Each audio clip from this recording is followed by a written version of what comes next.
Bonjour et bienvenue dans le podcast Haricots Verts, le podcast qui vous parle d'art, d'écologie et de verdure. Je suis Pauline Leroux, ingénieure agronome passionnée de plantes et je vous emmène à la découverte de la couleur végétale et de toutes ses applications. Que ce soit dans le textile, l'ameublement, l'artisanat, la décoration et dans d'autres domaines, chaque jeudi et samedi à 7h30, je vous propose des épisodes riches avec des invités passionnants pour approfondir le sujet de la couleur végétale sur toute la chaîne de valeur. Mon but, fédérer et démocratiser la couleur végétale dans nos vies. Alors, c'est parti, bonne écoute.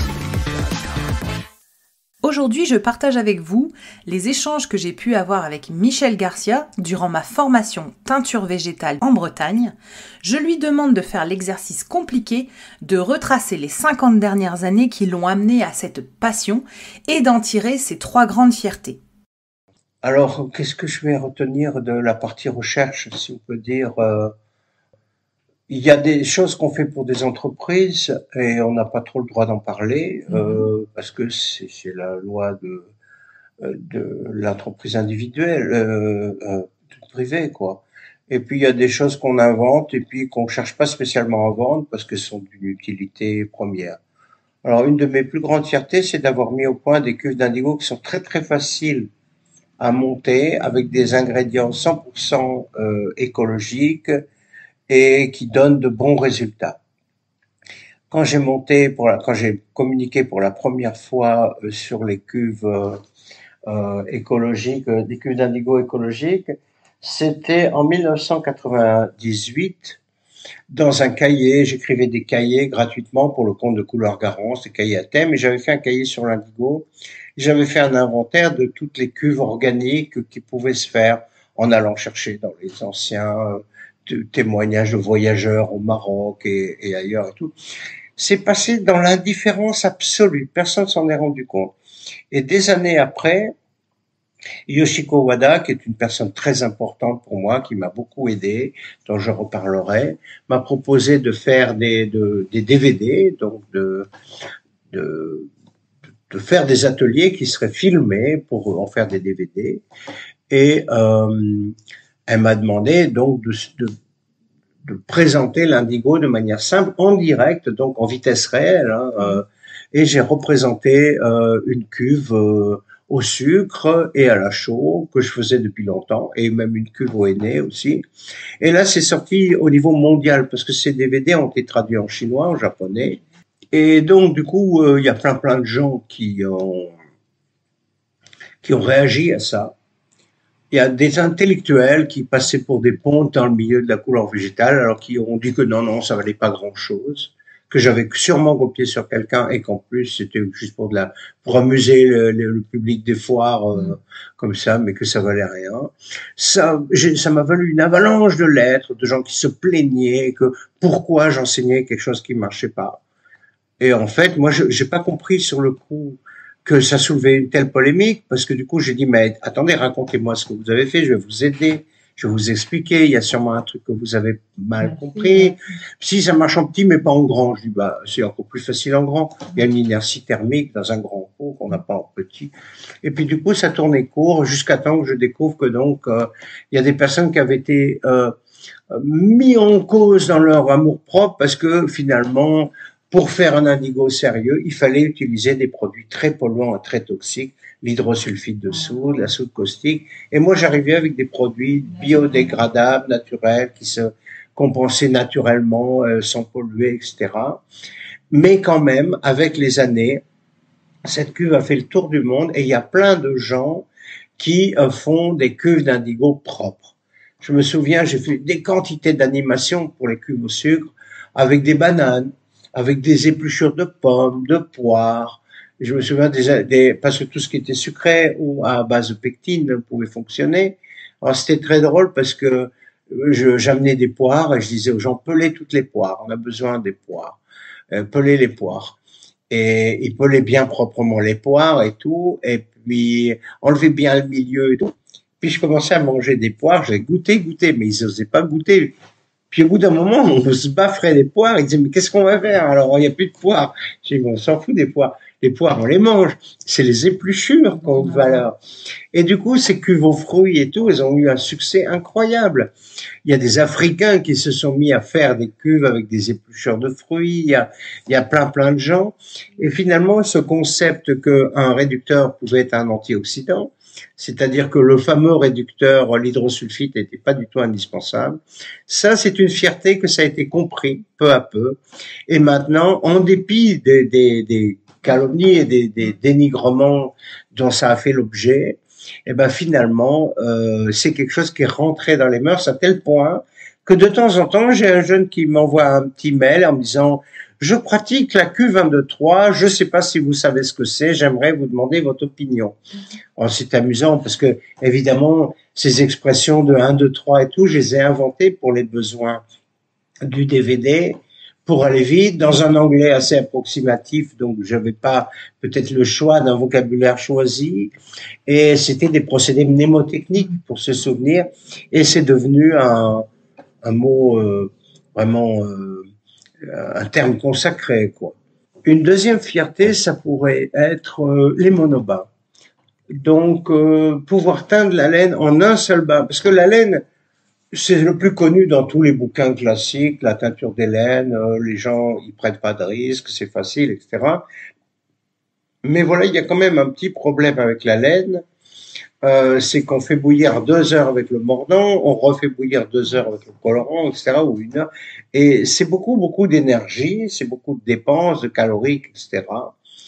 Et donc j'ai eu l'idée de proposer un procédé qui était basé sur finalement non pas utiliser le mordant d'Alain traditionnel, pour lequel il faut 2 bains parce que on peut pas mélanger l'alun et la couleur vu qu'ils vont se coupler ensemble et ne pas s'accrocher à la fibre. Donc il faut faire en 2 bains. Et moi je me suis dit l'alun nous intéresse parce qu'il est acide et astringent. Donc je vais faire un petit cocktail de produits qui soient acides et astringents. En prenant pour acidité un acide organique qui ne pose pas de problème ni de pollution ni rien, et puis un astringent végétal, un tanin, en faisant des tas d'expérimentations sur les tanins. Ne croyez pas que c'est arrivé comme ça, cette simplicité, parce qu'aujourd'hui c'est d'une simplicité enfantine, donc bon, ça vaut pas grand-chose. Je suis parti de très compliqué pour faire simple, et finalement c'est ça qui est pas évident. Et donc cette cuve, ben en fait, c'est pareil, il y a plein de gens qui pratiquent de nos jours, et finalement c'est une deuxième fierté. Hein. Et c'est donc des gains d'énergie, de temps, et en fait, comme tu dis... Et en plus l'écologie, parce qu'il y a beaucoup de gens de nos jours qui n'ont jamais fait de chimie. En général, les artistes sont des gens qui étaient nuls en sciences et qui ont été plus ou moins dans des filières un peu littéraires qui conduisent à l'art, en quelque sorte. Et donc, ces gens-là sont complètement désemparés quand il s'agit de comprendre ce qu'ils font. Ils pensent qu'ils doivent faire des poussées de volonté pour exprimer un ressenti, pour prospecter, je ne sais quoi, mais ils ont tout un vocabulaire littéraire, philosophico-littéraire, et en fait, ils n'ont pas idée qu'il y a des lois, il y a des règles, l'eau bout à 100 degrés, et tu peux avoir toute la philosophie du monde. Si tu es au niveau de la mer, elle bout à 100 degrés, point final. Tu peux changer les paramètres en mettant du sel, alors ça bout un peu moins, etc. Mais ça, c'est des lois qu'il faut apprendre. Voilà. Donc, finalement... Deuxième fierté, les monobains. Oui, les monobains, parce que les gens qui ont peur ils ont peur de l'alun, ils ont peur de tout ce qu'ils connaissent pas, ils savent pas ce que c'est et on va tous mourir dès qu'on va y toucher. Il y a ce côté, vous savez, comme quand on a inventé les premiers métiers à tisser, ça allait mettre tout le monde au chômage, il fallait les casser. La première machine à vapeur, c'était prouvé scientifiquement que si on dépassait 40 à l'heure, on allait s'étouffer dans les pires tourments, etc. Aujourd'hui, on se balade à Mach 2 et bien plus encore dans les stations spatiales. Voilà. Et donc, il y a toujours cette peur du nouveau, etc. Et aujourd'hui encore, il y a bien des gens qui feraient du naturel, mais ça se trouve, le naturel, il est encore plus méchant que le synthétique. Pourquoi? Parce qu'un produit naturel, dans l'esprit des gens, c'est un produit légitimé par l'usage. Alors aujourd'hui, on assiste à une contradiction, c'est qu'après tout, le chimique, il a acquis sa légitimité, vu qu'il y en a partout, il n'y a plus que ça, et donc finalement, ça, au moins, on sait ce que c'est. Mais le naturel qui revient, là, on ne sait pas d'où il vient, et si ça se trouve, cette infusion de camomille, elle va nous mettre dans un état catastrophique, parce que mise dans le jardin, ça va faire un trou dans le sol jusqu'au pôle sud. On entend des trucs impossibles, les gens ont perdu tout discernement. Alors le 100% végétal, c'est ma deuxième fierté, parce que finalement, voilà, là, on a moins peur. Mais c'est difficile parce que moi, j'ai prêché pour la curiosité et l'acquisition du savoir toute ma vie. Et aujourd'hui, je découvre qu'avec l'ordinateur, etc., les gens sont moins dans le livre. Donc, ils tombent de la lune. Vous avez des gens qui ont des diplômes pas possibles. Ils ouvrent pas un dictionnaire. Donc, pour eux, c'est mystérieux ce que peut être un chromophore ou un truc, alors qu'évidemment, le premier dictionnaire les renseignerait immédiatement. Voilà. Donc, on n'a plus le même rapport au savoir. Et du coup, ma troisième fierté, c'est peut-être d'arriver péniblement, certes, mais d'arriver à frayer des chemins pédagogiques pour rendre compréhensibles des choses qui sont un peu difficiles. Vous voyez, par exemple, autrefois, en classe de troisième, on apprenait ce que c'était qu'une oxydoréduction. Voilà. Et aujourd'hui, on l'apprend en classe de terminale, il y a un peu d'entropie, mais surtout, pour des gens qui n'ont jamais fait de science, comprendre ce que c'est qu'une oxydoréduction, c'est impossible. Alors, ils trouvent dans des vocabulaires anciens des mots de substitut. Par exemple, ça fermente. Alors, ça s'explique tout. Vous voyez, c'est la doctrine d'Aristote de la génération spontanée. Alors, celle-là, elle est compréhensible.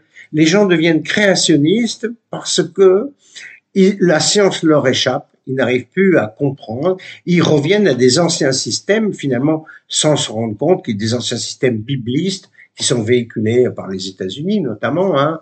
Et donc, du coup, ils vivent dans un monde figé, immuable. Leur expliquer une réaction chimique, c'est extrêmement difficile.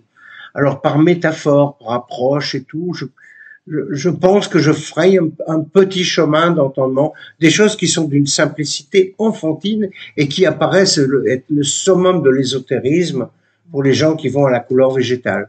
Et je m'attendais pas du tout à devoir faire de l'éducation en quelque sorte. Je pensais faire de la pédagogie sur des technologies, mais je me retrouve à faire de la culture générale. Et ça, c'était pas du tout prévu au programme. Mais finalement, à chaque fois que quelqu'un ne comprend pas une évidence, je me dis, après un temps de recul, je me dis que il y aurait un chemin à frayer, voilà. Mais les gens s'écartent les uns des autres d'une façon terrible. Parce qu'on peut être diplômé avec un bac plus 15 et ne pas savoir ce que c'est qu'une oxydoréduction. Ce qui aurait été impensable à l'époque d'un tronc commun où tous les élèves passaient par là, à peu près, quoi. Enfin, une oxydoréduction et bien d'autres choses, les éléments. Quand on parle qu'il y a 92 éléments sur Terre, les gens ils te disent oh bien plus que ça. Il y a l'eau, il y a non ça c'est pas des éléments. Ils savent même pas ce que c'est qu'un élément. Donc voilà le grand défi de la pédagogie que j'avais pas intégré dans mon parcours. Ma fierté c'est d'arriver quand même à donner quelques éléments pour que les gens qui refusent la science arrivent à se repérer un petit peu. Alors, c'est des métaphores, c'est des histoires, des anecdotes, voilà. Au niveau technique, peut-être une fierté technique. Il y a quelques années, j'arrivais pas bien à comprendre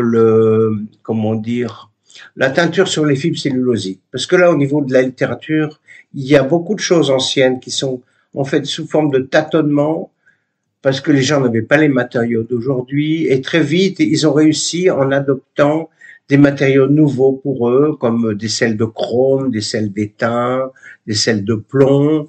On a même utilisé l'acétate d'uranium comme mordant, hein, vous vous rendez compte, pendant une vingtaine d'années, hein, c'est dans les bouquins classiques. On savait pas qu'on en mourait, c'est comme on mettait du radium dans le biberon des bébés quand Marie Curie a inventé le radium, parce que c'était un fortifiant. Tu sais aussi sur les aiguilles des montres qui trempaient dans le... Oui, mais certainement. Voilà, et donc... voilà, donc j'ai perdu le fil. La fierté technique avec les teintures sur fibres cellulosiques. Oui, en fait, c'est la fierté qui consiste finalement à faire quelque chose, à rendre le protocole de teinture des fibres cellulosiques extrêmement simple. Donc, on fait un petit système à froid avec très très peu de liquide. On imbibe le tissu comme on imbiberait une éponge. Donc, on a zéro rejet. On a tout se fait à froid. C'est très facile. Ça se fixe d'une manière enfantine. Presque tout se trouve à la droguerie du coin de la rue, quoi. Enfin, il y a plus beaucoup de drogueries, mais le coin de la rue maintenant c'est Internet. Hein. Voilà, donc on va trouver le percarbonate. Tout le monde en a pour blanchir son parquet. Ou en tout cas, c'est dans toutes les boutiques. Les cristaux de soude, on n'en parle pas, et ainsi de suite. Le vinaigre blanc, les choses. Voilà. Et finalement, relire un peu un patrimoine. J'ai rien inventé quelque part. Je l'ai rendu accessible. Et aujourd'hui, tout le monde peut faire des belles couleurs saturées sur fibre cellulosique. Ce qui, avant que les gens arrivent là, c'est un mystère. Comme nous l'a dit tout à l'heure une des participantes, j'ai toujours vu que des petites choses pisseuses ou des pâles trucs et tout.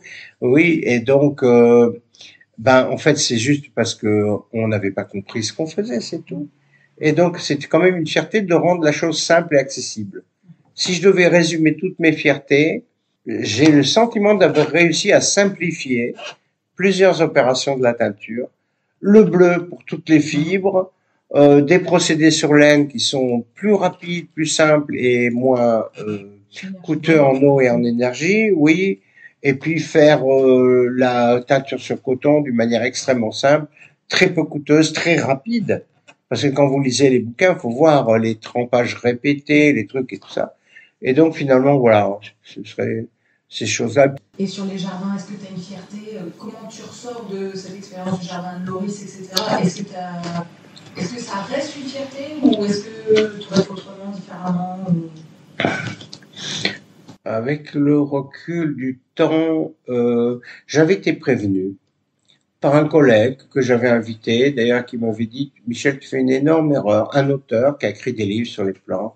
Et il m'a dit « Moi, j'ai fait un jardin avec des plantes utiles, tout ça, une commune qui m'avait proposé. Et pendant 2 ans, j'ai travaillé dur à créer le jardin avec tout.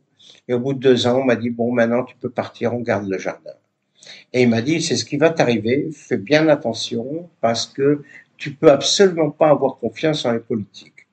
Et moi, je croyais que j'avais de bons politiques et que tout passait au mérite. Effectivement, j'avais bétonné mes dossiers de façon à ce que les choses se passent bien. J'ai eu beaucoup de chance sur toutes les choses.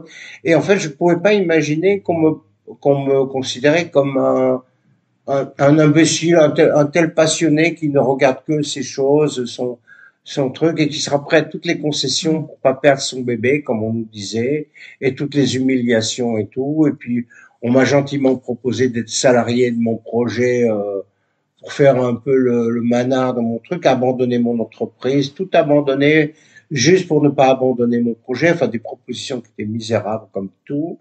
Et donc, j'ai découvert que en fait, on pouvait être aveuglé par la passion. Et le regret que j'ai, c'est de ne pas avoir construit tout ça dans le privé.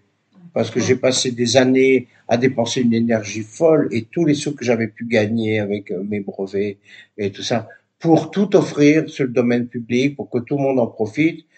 Et finalement, ça m'a servi. J'ai quand même fait ce que j'avais envie de faire. Et donc, ça m'a beaucoup appris, enfin, bien sûr. Mais si c'était à refaire, je le ferais dans le privé. On m'avait dit de ne pas construire sur le domaine public, que j'allais me faire trahir. Et je ne savais pas ce que c'était que la trahison, mais je l'ai appris à mes dépens. C'est mon seul regret. Sinon, j'ai pu côtoyer les plantes pendant des années, expérimenter avec, découvrir des choses, inviter des gens du monde entier. Et au moment où je me suis retrouvé évincé de mon propre projet, il m'est arrivé quelque chose d'extraordinaire. J'étais chez moi et bon, je vaquais à mes occupations. Et je sors pour acheter le pain et je rencontre une petite dame japonaise qui parlait pas un mot de français et qui balbutie, elle cherchait un certain Michel Garcia. Je lui dis c'est moi, je la connaissais pas du tout, c'était Yoshiko Wada, un peu âgée. Elle était dans tous ses états et quand je lui réponds en plus en anglais, alors là, elle était en transe formidable, on va pouvoir communiquer. Elle était arrivée de Paris, elle me cherchait partout. Elle avait entendu parler de moi et elle voulait amener un groupe, une sorte de tour opérateur pour un colloque qu'elle organisait à Paris pour visiter le jardin. Elle était allée voir les gens qui lui avaient dit non, on ne sait pas où il est pas là. Enfin, beaucoup, grosse hostilité de Couleur-Garance. Vous le trouverez jamais. Il est parti. En fait, j'habitais à 50 mètres, mais il disait ça à tous les visiteurs, donc dans l'espoir de nuire, hein, enfin, et qu'on s'intéresse à eux, j'imagine. Et donc, cette dame qui est rusée comme tout, elle est allée discuter avec le jardinier. Et il lui a dit, mais pas du tout, il est là, il habite juste par là, là, vous montez, vous tournez à gauche. Et donc, elle errait pas loin de la maison. Et puis, elle me dit, voilà, je voudrais amener un groupe et tout. Et puis, en fait, ce qu'ils ont fait, ils ont dit, il mettra jamais les pieds ici. Parce que maintenant qu'ils avaient été calife à la place du calife, et quelqu'un d'autre vous fera une animation couleur. Elle a dit, ah non, non, je veux lui. Il voulait pas, donc j'ai loué une salle. Et j'ai quand même accueilli ce groupe, mais dans une salle de location, puisque ils sont allés visiter le jardin séparément, mais je ne pouvais pas donc faire la prestation, la visite de mon propre jardin et tout. Mais je me suis pas démonté. Et donc ils sont repartis. Et 2 jours après, elle me téléphone, catastrophe, l'intervenant qui devait faire 2 interventions. Très demandé, toutes les inscriptions sont complètes et tout ça, il nous fait faux bon. Alors il y en a une sur les tanins et il y en a une sur l'indigo. Est-ce que vous me tireriez pas d'affaire? Je connais personne à Paris, ou du moins pour faire un atelier déjà un peu masterclass, quoi. Donc j'ai sauté dans le train, je suis arrivé à Paris avec un peu de bazar dans une valise et j'ai fait ces ateliers. Voilà, qui ont bien fonctionné. Et il y avait 2 gamines, deux jeunes personnes qui étaient dans le groupe, des Canadiennes de Vancouver, et c'est très gai, moi j'aime la jeunesse et tout. Et de temps en temps, elle me disait, et le tissu qui reste, là, on peut le prendre? Je dis, ben, bien sûr, prenez tout, je vais pas ramener du tissu non plus. Et alors, elle mouillait le tissu, elle le claquait sur le grand tableau blanc pour qu'il se colle avec l'humidité. Elles attrapaient l'indigo pour dessiner là-dessus et tout. Et c'était très gai. Enfin, les autres, c'était plutôt des mémés, un petit peu polis, vous voyez, qui osaient pas trop poser le stylo bille un peu plus loin que la feuille et tout. Et les gamines, elles y allaient à fond et tout. Je trouvais ça très drôle. Et au bout de quelque temps, je reçois un coup de téléphone et on me dit vous vous souvenez de Sophina? Oui, bien sûr, et tout.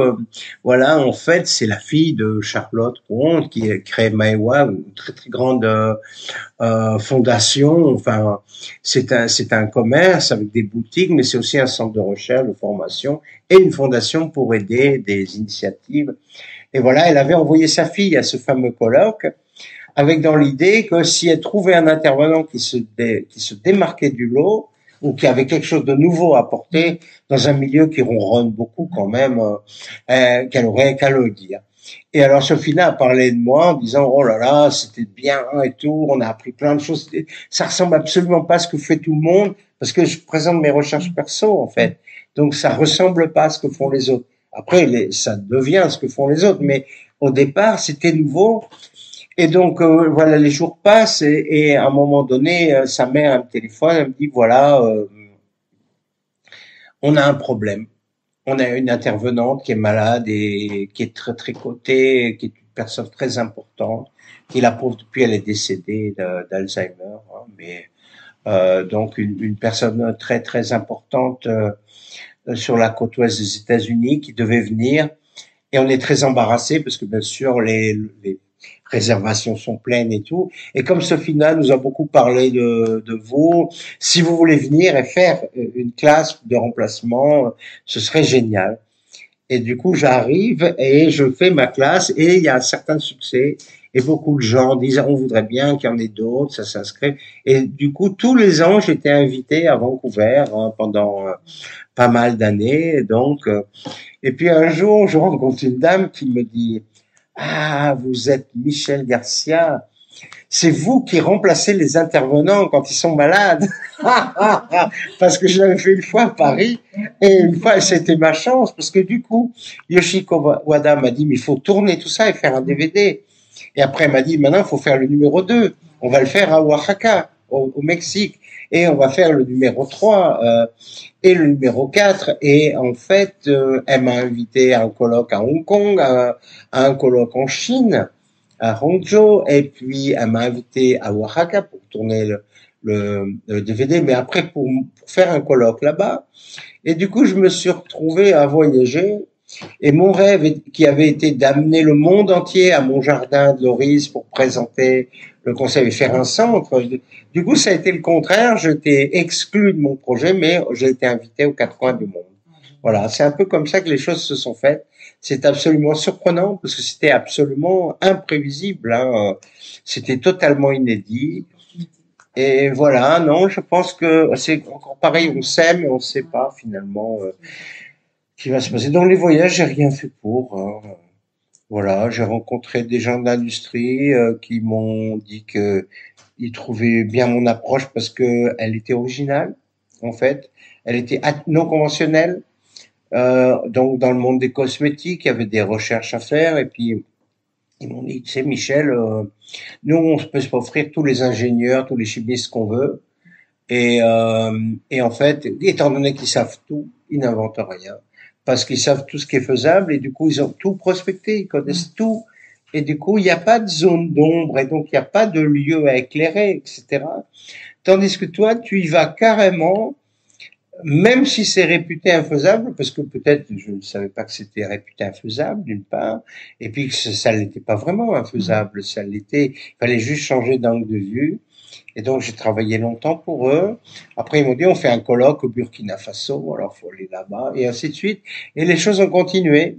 Pour quelqu'un qui n'a jamais voyagé, voilà, je voyageais parce que je voyageais pas en prenant un billet pour découvrir quelque chose comme un voyageur qui voyage par plaisir. Je me rendais à telle ou telle activité, je faisais mon job en fin de compte. Voilà, mais en immersion complète, ça n'a rien à voir. Évidemment, si j'étais arrivé au Burkina Faso comme ça, j'aurais pas vu ce que j'ai vu et ainsi de suite. Hein. Voilà. Donc les voyages, ça a été un peu ça aussi. J'ai été tiré vers finalement. Maïwa m'a demandé d'aller en Inde. À 2 reprises, on m'a payé le billet pour aller en Inde parce que ben voilà, il se passait des choses. Il fallait former des gens. Parce que tout le monde pense bien sûr que les Occidentaux savent rien et que tout vient des pays pauvres. Ils sont pauvres, mais ils ont su garder. Pensez-vous, ils étaient au chimique à fond, mais il y a un marché très juteux qui se développait. Et du coup, Maïwa m'a dit, oui, le problème, c'est que ils vendent ça pour du végétal parce qu'on en cherche, mais on sait très bien que ça n'en est pas. Il faudrait les former, voilà. Et tout le monde clamait qu'ils utilisaient la garance, mais en fin de compte, quand on leur a donné de la vraie garance, ils n'ont pas été capables de s'en servir parce qu'ils avaient des cristaux d'alizarine synthétique avec des adjuvants bien particuliers, souvent du chrome et tout ça, et donc en fait face à la plante, ils se sont retrouvés démunis. Les grands maîtres des AGRAC au block printing et tout, ça ne pas se servir de la garance, quoi, parce que on peut pas l'inventer. À un moment donné, il faut qu'il y ait effectivement pas mal d'expérimentation ou au moins une transmission. Et je me suis retrouvé donc à enseigner un petit peu en Inde.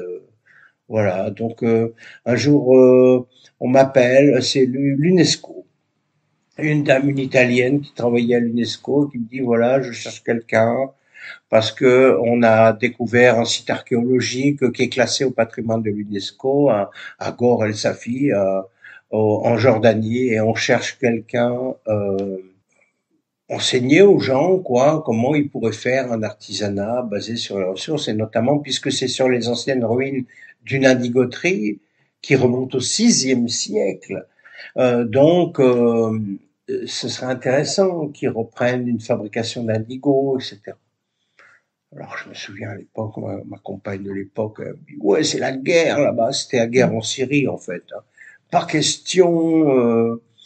Elle m'arrache le téléphone des mains, elle dit, il ira pas, c'est la guerre. Alors l'autre lui dit, vous savez, madame, j'ai un bébé, je vis là-bas et tout se passe très bien, faut pas confondre, il y a une frontière entre les deux. Enfin, quand même, on entendait les coups de canon. Hein. Je suis allé, j'ai dû faire une formation de comment se dépatouiller. Bah, tu te retrouves dans un champ de mine, tu te retrouves pris un checkpoint, on te pique tes papiers sous prétexte de contrôle, comment tu réagis, etc. Tu te fais séquestrer, comment il faut développer une empathie, il faut jamais se plaindre ni pleurer, ni etc. Et tu dois être formé quand même dans un truc de guerre, même si c'est pas la guerre, parce qu'elle est pas loin malgré tout. Et donc, c'était des expériences aussi. Puis j'ai rencontré des gens extrêmement simples. Et donc, ça s'est construit comme ça. Mais bon, finalement, ces voyages se sont faits sans chercher à les faire. C'est le grand voyage de la culture, c'est le grand voyage de l'éternel humain. Alors, moi, ce que je dirais, c'est que j'ai eu beaucoup de chance au niveau de l'édition. Parce que ça s'est passé un peu comme les voyages. C'est-à-dire que je faisais une petite expo dans l'office du tourisme de mon village. Et puis est arrivée une artiste qui m'a dit, oh, c'est intéressant, j'aimerais avoir cette expo dans ma galerie, mais on va la relooker un peu, on va présenter les couleurs, ça me plaît beaucoup. Et puis sans me le dire, elle a invité un éditeur chez qui elle publiait déjà. Et, et l'éditeur m'a dit, vous voulez faire un livre, vous? Mais j'avais pas été prévenu ni rien. Alors, sur le coup, je dis oui, bien sûr. Voilà, ça s'intègre dans telle collection qui s'appelle Que la nature est belle. Alors, c'est un peu comme un herbier de plantes d'intérêt. Donc, ça va être des plantes à couleur. Je dis, mais attention, hein, pas de recettes et tout ça. On n'est pas chez les babacous. C'est l'herbier découverte. Voilà. Donc, on peut dire, si tu commandes, en fait, d'éditeurs avec tant de caractères par page, avec une illustration de tant de pays, les aquarelles de la dame en question qui voulait faire le livre, en fait, et donc il fallait un rédacteur, etc. Donc les choses se sont présentées comme ça, en fait. Puis après, l'éditeur m'a dit, ouais, on est harcelé de demandes parce que les gens disent dommage, il n'y a pas les recettes. Alors maintenant, on voudrait un bouquin de recettes, mais alors, attention, hein, pas trop pointu et tout, les recettes, un petit peu de tout, mais de base.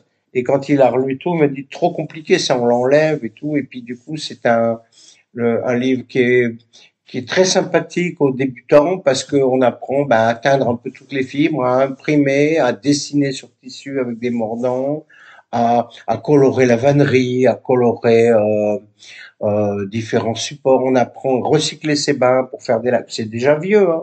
Mais ça, je le clame depuis des décennies. Mais bon, les gens, ils disent encore que c'est pas possible. Bon. Et donc, je crois qu'il est à la librairie du Fawet. Il est juste là. Hein. Oui, oui, c'est un livre noir qui s'appelle Couleurs végétales. Et puis, les années ont passé. Et puis, ce livre noir, je l'aime beaucoup parce qu'il est très, très simple. Et il est très diversifié. On fait des peintures, on peint des meubles, on fait des lasures, des vernis avec les couleurs végétales. Donc, il y a le côté pigment, colorant, c'est très vaste. Et ça correspond assez bien à ce que je fais, finalement. Puis, il y a eu un troisième livre, au moment où il y a eu toute une mode des plantes sauvages, utilisables pour tout, les plantes sauvages comestibles, les plantes sauvages de ci, de là. Alors, le même éditeur, il m'a dit, écoutez, il serait peut-être temps de rafraîchir un peu le sujet et de faire quelque chose, genre les découvertes des plantes de l'environnement. Alors, j'étais en Provence, hein, mais du coup, c'est des nuanciers avec différentes couleurs, la même plante faisant plusieurs choses en fonction. Voilà, donc c'est peut-être déjà un petit peu plus pointu, mais enfin, en fait, c'est là que je montre aussi la cuve de bleu facile avec du sucre, du henné, etc. Imprimé en plusieurs couleurs, en bleu, en rouge et en jaune sur le même tissu, par exemple, et ainsi de suite. Donc, c'est déjà des ouvertures, voilà. Et peut-être aujourd'hui, bon, les DVD ont joué un rôle très important aussi. Alors, je parle en anglais, un piètre anglais, mais c'est sous-titré en français. Bon, c'est déjà ça. Et, euh, et donc, si j'avais un rêve aujourd'hui, c'est pas fait encore, hein, mais j'aimerais bien en faire un sur l'impression sur tissu. Oui, oui. Et donc, ouais, sur l'impression sur tissu, parce que je trouve que le monde a changé encore et beaucoup de gens font des impressions de feuilles, des impressions, enfin bon, voilà, ils ont cette fascination pour le motif et le motif pas difficile. Et moi, j'aimerais bien montrer des choses qui soient bien solides, bien lavables, qui soient des vraies teintures mais des vrais imprimés à la portée de beaucoup de monde avec une petite droguerie, avec du petit matériel. Et donc ça, ce serait quelque chose de sympa. Voilà, donc ça demanderait de mettre beaucoup de notes en ordre et beaucoup d'idées. Et je pense que ça trouverait sa place aussi. Carrément. Tout ce qui se passe sur les réseaux, Instagram, machin, etc. Et on a vu énormément et un retour de dingue de l'impression florale.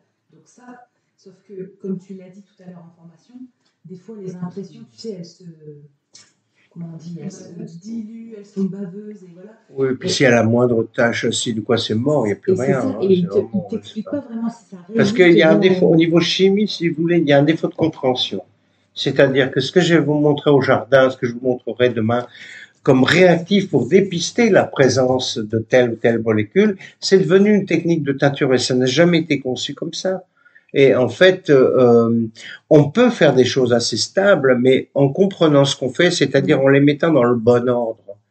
Parce qu'il y a trop de maladresse, si vous voulez, parce que il y a un tel souhait de l'immédiateté.